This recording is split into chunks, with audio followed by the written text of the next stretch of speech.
on va parler affaires, on va vraiment parler des vraies choses. On va parler de Ah oui, business, bien on va sûr. parler du business de la logistique des camions. Tu fais combien dans ton pic, dans les années de pic, avec cette activité de transit entre les US et le Canada? Peut-être je connais le chiffre que je connais, c'est le minimum, quoi, autour de 500K à l'année, mais dis-nous un peu plus, tease un peu ça. Tu tournes à combien et tout. Et là, c'est juste pour mettre un peu la salive à la bouche aux gens sur des métiers qui, à distance, ça peut paraître pas sexy, mais qui crachent du cash, quoi, impriment littéralement de l'argent. Je vais pas aller dans le pic. Quand on va entrer dans le détail, j'irai dans le pic. Une anecdote.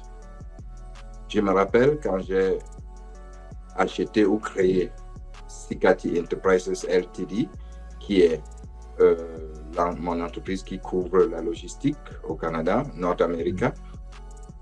Le premier bilan que j'ai montré à mon épouse, je travaillais dans mon ordinateur et juste quand mon épouse passait derrière mon dos comme ça, j'ai dit, ma belle, viens voir. Voilà le chiffre que j'ai pu faire cette année. Et c'était 750K. Bienvenue tout le monde, bienvenue sur Débrouillard, le podcast où on continue de décortiquer l'entrepreneuriat sous toutes ses coutures. Ici, on parle de business, de stratégie, d'état d'esprit. Surtout, on vous donne des clés actionnables pour scaler vos projets. Dans cette deuxième partie, avec Clément Foguet, un entrepreneur que je connais personnellement depuis quelques temps, on entre dans le dur. Comment bâtir un business millionnaire sans diplôme? Comment s'éduquer intelligemment? Et comment l'Infinite Banking est venu transformer sa stratégie financière en 2025. Donc, si vous avez aimé la première partie, attachez vos ceintures. Cette suite est encore plus concrète et plus puissante. Donc, pour ceux qui n'ont pas justement vu la première partie, je vous exhorte tout de suite à aller la regarder. On va la mettre en description. Ça sera beaucoup plus cohérent de regarder cela avant de continuer sur cette deuxième partie-ci. Super. Donc, une fois que j'ai dit tout ça, mon cher Clément, te propose, avant qu'on continue, pour ceux qui te découvrent ici en tout cas, de te présenter succinctement. Merci beaucoup, Guy. Merci. C'est un plaisir de revenir dans le podcast Débrouillard pour cette deuxième partie.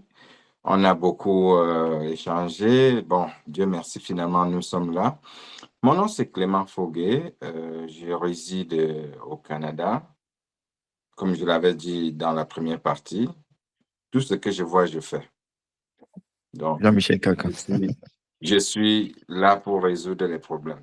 Ça veut dire ce qu'on appelle aujourd'hui entrepreneur. Parce qu'un entrepreneur égale un résolveur de problèmes. Super. Donc, aujourd'hui, je voulais qu'on parle un peu de cette activité que tu as lancée quelque temps. Je ne sais pas exactement à quel moment est-ce que tu l'as lancé quand tu arrives au Canada, si tu as eu à faire peut-être des petits jobs. Je voulais qu'on parle en fait de cette activité de transport que tu exerces essentiellement en Amérique du Nord, vu que tu transites littéralement entre, pas que, hein, même en Amérique du Sud. Je crois que tu vas jusqu'au Mexique ou c'est juste États-Unis, Canada? Non, États-Unis, Canada, mais on peut toujours arriver aussi au Mexique. Donc, de temps en temps, c'est juste parce que, bon, on ne cherche pas de contrat là-bas. Sinon, on va régulièrement à la frontière Mexicain. mexicaine. Oui. Yes. Donc, on va parler de ça et je voulais qu'on revienne même à la genèse et au lancement.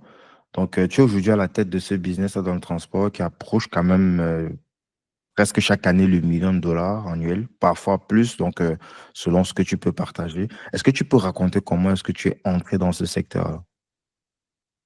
Oui, bien sûr, bien sûr. Le business de transport, tu as demandé si j'ai fait des petits métiers. Bien sûr que j'ai fait des petits métiers, mais comme nos abonnés peuvent suivre dans la première partie, avant de quitter l'Afrique, j'étais déjà un entrepreneur. Donc, et on dit un entrepreneur, c'est un état d'esprit, c'est une façon de faire, c'est une façon de fonctionner, c'est une façon de vivre. Ce qui fait que, étant entrepreneur à partir de l'Afrique, quand j'arrive au Canada, bien sûr, il faut commencer avec ce qu'on a, avec des petits jobs et tout. J'ai commencé avec des petits jobs. Je me rappelle une anecdote, mon tout premier job, je ne pouvais même pas parler l'anglais. Donc, il y a un frère qui a essayé d'aider afin que je puisse entrer dans l'entreprise dont il s'appelle Simon, qui est devenu plus tard mon parrain. Donc, et j'ai commencé ce premier job au Canada. Tu me donnes quand même du contexte. Ça veut dire que tu es au Canada, mais dans une partie anglophone, tu n'es pas au niveau du Québec, de Oui, Montréal. justement. Et je dirais que ça a été, je dirais, ma chance au Canada parce que le fait de quitter l'Afrique et d'atterrir directement en Alberta, qui est la province pétrolière du Canada. Et là-bas, ce n'est que l'anglais. Donc, ce n'était pas évident pour moi. Donc, j'ai pris ce premier job et je gagnais là, mon tout premier salaire, je gagnais 16 dollars. Non, on a commencé à 15,5 dollars De de là. l'heure. Ouais, de l'heure. Et ben, j'étais très content, très, très content. J'ai fait ce boulot presque, quoi, 2 ans, si je ne me trompe pas, environ. Oui, environ 2 ans. Après, j'ai cumulé aussi avec l'autre. C'est ce qui est bien ici en Amérique du Nord et beaucoup plus en Alberta, là où j'étais. Quand j'arrivais, c'était partout la hiring, c'est-à-dire qu'on cherchait les employés, Recherche quoi. de monde. Mhm. Voilà, donc ce qui m'a permis de cumuler même plusieurs jobs. Et je tiens à rappeler que je n'avais jamais rien fait de tout ce que j'ai fait dans ces deux entreprises-là auparavant, au niveau du Cameroun. Mhm. Donc, Mhm. comme le nom du podcast le dit, il faut vraiment focus là dedans le débrouillard. Donc, ça, c'est parce que j'étais un débrouillard. Donc, j'ai fait ce petit job et après, euh, j'ai commencé avec l'entrepreneuriat, des petites activités et tout. Mais pour gagner en temps aujourd'hui et aller direct, puisque tu m'as demandé pour le transport. Alors, le Mhm. transport, l'entreprise du transport que j'ai aujourd'hui, elle va avoir bientôt 10 ans. Quand Donc, même. ouais, elle va avoir bientôt 10 ans. Donc, je suis entré dans le transport par hasard comme ça, Guy. OK? Donc, Qu'est-ce qu'il y oui, a bien quelque oui. chose qui t'a attiré? Oui, oui, Qu'est-ce je qui suis t'a attiré entré dans par... l'univers du transport? Voilà. Donc, Est-ce que c'est un secteur que tu connaissais déjà ou tu as dû non. tout apprendre de zéro dans le tas, quoi? Non, non. J'ai fait le taxi au Canada, j'ai fait Uber au Canada, j'ai fait le Mhm. taxi en Afrique, mais côté camion, jamais. J'ai jamais fait ça. Donc, Mhm. euh, il savait que dans les années 2012, je commence à penser que nous devons avoir une maison. Donc, on n'avait pas encore eu notre première maison au Canada. Et mon dernier voyage au Cameroun, je pense que ça devait être 2013. Quand je suis rentré 2013, j'ai dit je ne mets plus le pied au Cameroun sans sortir de ma maison. Donc là, et c'est l'éducation ici, c'est un podcast d'éducation. Donc, vous voyez déjà euh, comment est-ce que fixer un objectif précis, la puissance que ça peut avoir. Parce que là, j'avais déjà mon objectif bien précis. Je dois sortir de chez moi pour aller au Cameroun pour mon prochain voyage. À défaut de ça, rien. Quand je fais ça, ça déclenche le processus. Et c'est de ce processus que nous allons parler, qui m'amène finalement vers le camionnage. Donc, je suis dehors maintenant en train de chercher des boulots de gauche à droite. Euh, me faut un boulot qui peut me permettre d'être qualifié rapidement à un mortgage. Un mortgage, je ne sais pas comment ça s'appelle du côté de l'Europe, dont les frais de Un apport, une mise l'hypothèque. de fonds. L'hypothèque. Ouais. Voilà, oui, l'hypothèque. Dans les mensualités aussi et tout, dans l'apport. Bref, ici, tu dois D'être avoir un qualifié certain en fait à un financement. à un financement. Voilà, c'est ça.